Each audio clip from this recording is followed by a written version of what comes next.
So welcome to FrightFest. Is this your first time here? Yes. It's our first time. And you're here with the world premiere of Outpost. How are you feeling? Are you nervous, excited? I'm excited because I haven't seen it yet. She has. I have seen it, but I've seen it in a little teeny screen, so I'm very excited to see it on the big screen and to see it with the cast. We haven't seen each other since we did the film, so it's exciting to be here with everyone. And for the people watching at home, can you just introduce who you play in the film? I play Earl in the film, and she plays Nikki, his sister. Yes, we're brother and sister in the film. And it's you're both sort of the supporting roles with Kate. You're the best friend, and you get sort of like you're her boss in a way. But then you are brother and sister. How is that dynamic to play? Because you both sort of have this mutual person, but you're both approaching her from very different directions.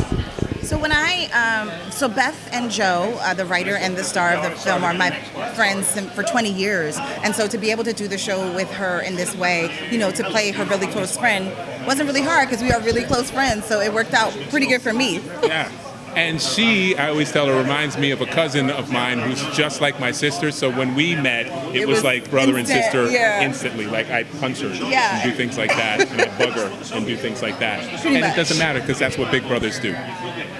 I mean, I think the film is a horror film, but it is dealing with some really real issues around PTSD and trauma. Was that something that appealed to you when you both read the script? I think that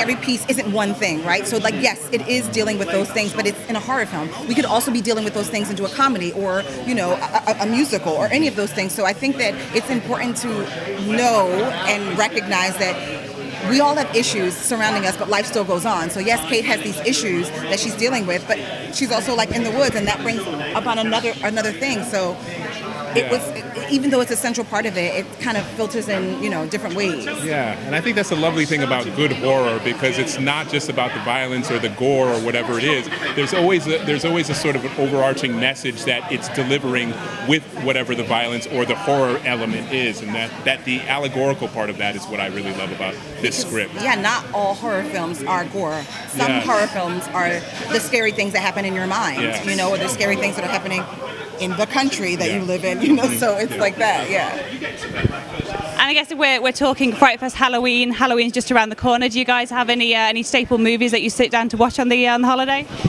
Oh, wow. It's a good one.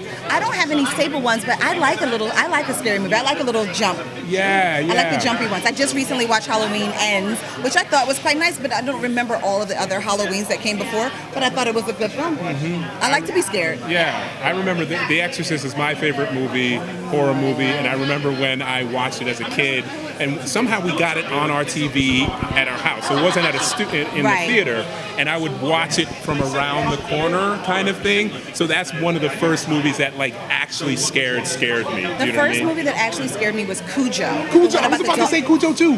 That was scary. Scared me. That was before I loved dogs. And I'm a dog lover, but every now and then I'm like that.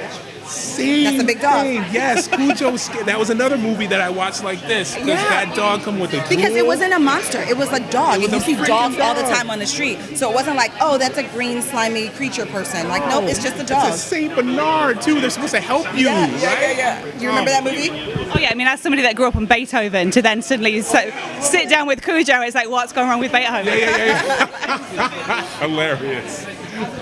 I guess now that this film's out in the world, have you guys got any other projects that you can talk about?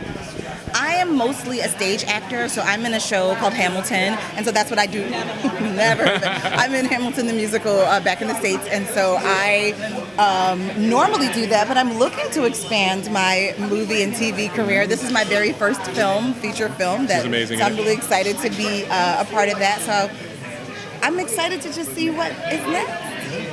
And Ato is doing everything. Well, yeah, I'm doing a show called The Diplomat right now on Netflix. It's coming out next year.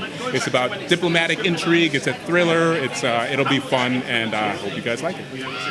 I'm going to let you go and enjoy the premiere. Thank you so much.